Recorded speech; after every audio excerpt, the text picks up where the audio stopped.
Chapter 8, Stowaway. Now playing as Pax. You stand across from a Jira agent in the hangar bay, waiting for your orders. So it's finally time for my first mission.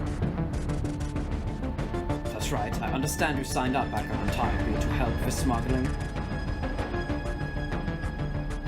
Did you already hide the cargo? I don't see it anywhere. That's because you've been transporting me. The name's Izara. They want me to hide a stowaway? I thought you'd be prepared. I need to get to a rendezvous point at the next fuel stop.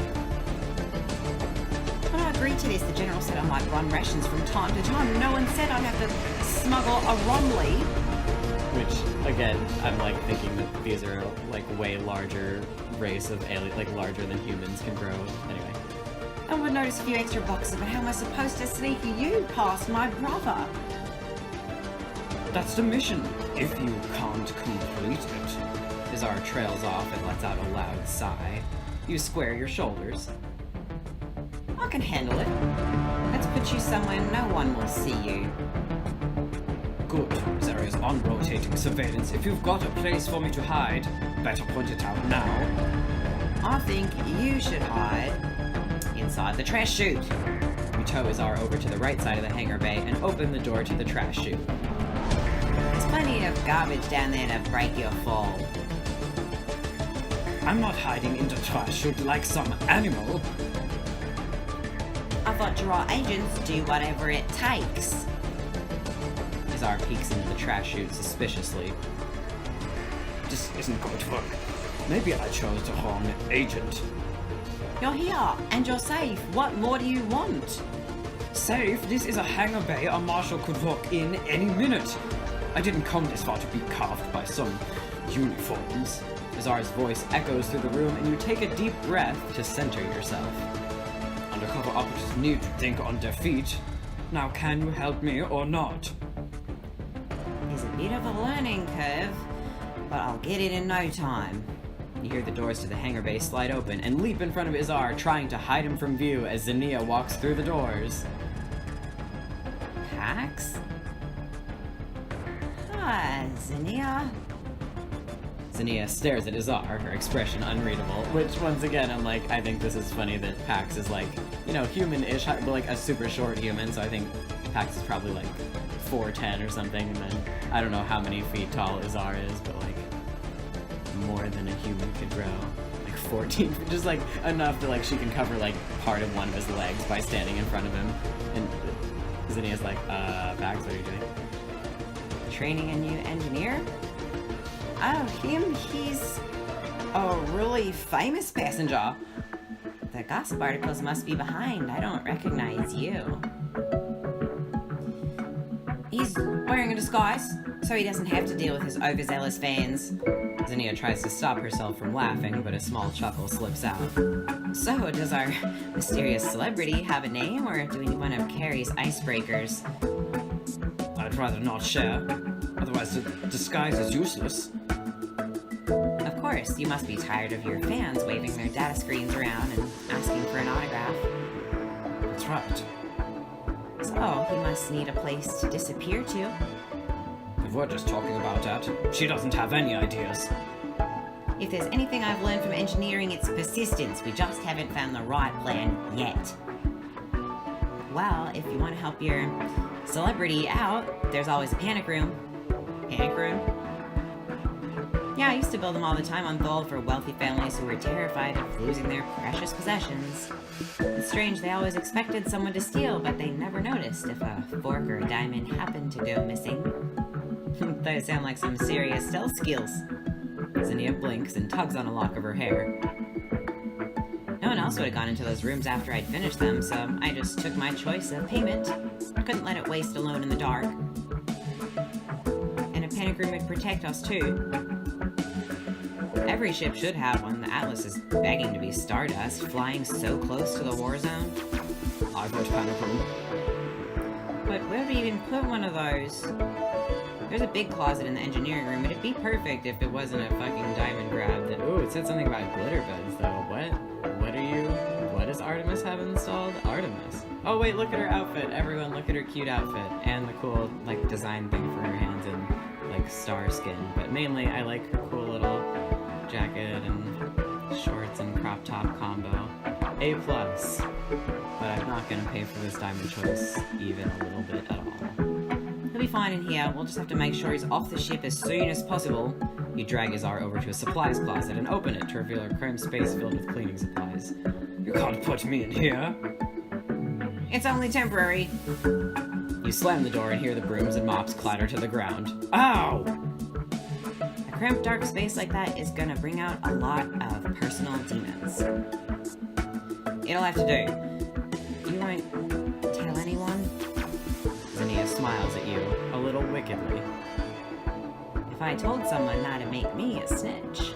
You can repay me some other time. Zinnia grabs the piece of equipment she came for and heads back out into the hall. Now playing as Eos. As you step out into the passenger lounge, your eyes are immediately drawn to Lyra. She sits with an empty glass in her hand, staring out at the stars with her shoulders slouched. You make your way over to her side. Hi, Lyra. Oh, Eos, can I help you? Well, are you okay? You look upset. Did something happen? Nothing new. I just have a lot on my mind.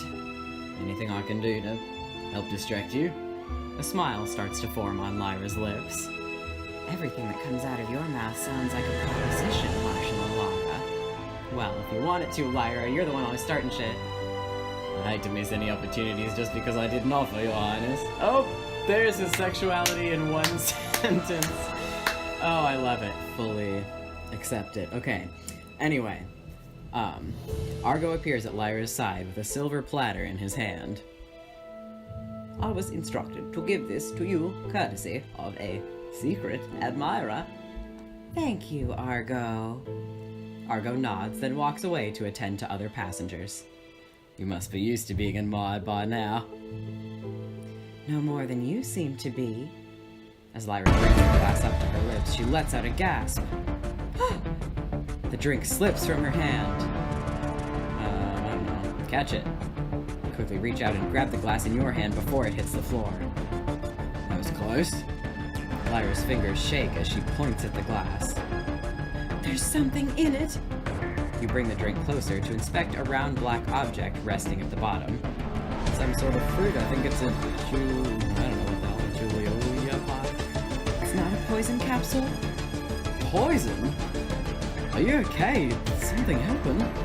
You can tell me whatever's going on. I'm here for you. I've been living in fear. I haven't been able to trust anyone. You can trust me, Lyra. I promise. She leans in close, her hair brushing your arm as she lowers her voice to a whisper. I think someone is trying to kill me. Why would anyone want to kill you? Because you're the Empress of Divine? No, there's something I haven't told you. I'm more than just an Empress. Lyra takes a deep breath before meeting your eyes. Have you been following the news about the peace talks on Matara? Of course, everyone has. This will be the first time the Vanguard and the Giraffe sat down in the same room together. You must know the Atlas will arrive on Matara just before the talks commence. Yeah, rumor has it they're just waiting on the organizers of the peace talks, Senator Tory and the Epoch Prince. Let me guess, you're the Prince of Epoch too. No. Eos. I'm Senator Tory. What? Didn't see that coming. Or I thought you were just an ordinary royal. I wasn't exactly hoping anyone would find out. Well, you did a stellar job hiding it. Lyra glances around to make sure no one has overheard your conversation.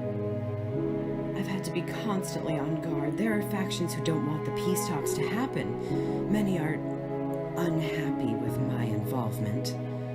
There's more to this story. How'd you wind up on the Atlas? I left Divine on our royal ship. That night, as I was drifting off to sleep, the assassins struck. Did they take a shot at you?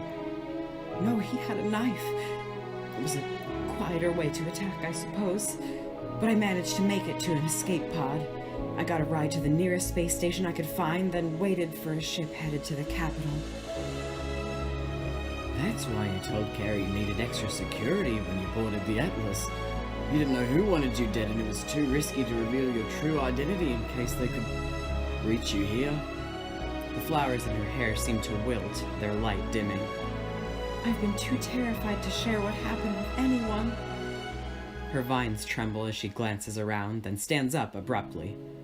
It was dangerous to discuss this here. Besides, it's getting late. I should head back to my quarters. I'll walk with you.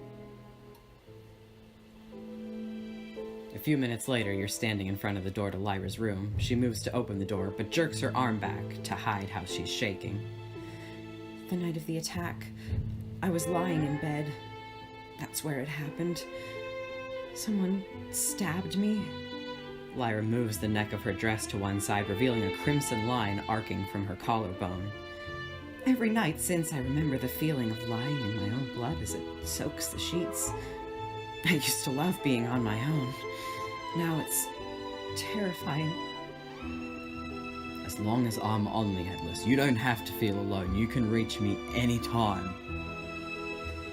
I think I'd feel better if you came inside with me. You could do a quick sweep. She places her hand lightly on your arm. I also planned on drawing a bath. The hot water always makes me feel better. Would you care to join me? Damn, Lyra, so you really played it like that? Like, I was gonna comfort you because you were, like, have PTSD from being attacked and stabbed, but then you're, like, it's literally an all-in-one choice to, like, you have to get in the bathtub with her in order to check her room for her to make sure that she's safe and, like, comfort her and stuff. I'm like, I want to do one but not the other. Like, that's a bold-ass proposition. I'm not trying to get in the tub with you right now. Call it a night. And then it says cold shoulder, you didn't comfort Lyra, like it's fucking shaming me for that. Anyway. Good night, Lyra. Get in the tub by yourself. Sorry. Sweet dreams, Your Highness. Good night, Marshal Lara. You head back down the corridor, fighting the urge to look back as you walk away. Now playing as Carrie. You're sitting at your desk writing up a status report when you hear a knock on the door. Come in! Captain Lara, sorry to disturb you, but I have an urgent message for you. What is it? I just received a docking request from Admiral Deimos of Vanguard. She intends to conduct a surprise inspection of the Atlas. What? Let's make sure everything is up to code. There's no time to waste. We'll have to do a sweep of the entire ship. Excellent idea, Captain Lyra. Consider me completely and responsible. You stand up, raising your head to meet Sol's eyes. I've never been through one of these before, Sol. I need to know what to expect. I can tell you that Admiral Deimos is notorious for her meticulousness. Nothing evades her. Is that supposed to make me feel better? No, she'll notice anything I've done wrong. Oh, I misunderstood. I thought you wanted me to provide you with the facts. God damn it, I love him.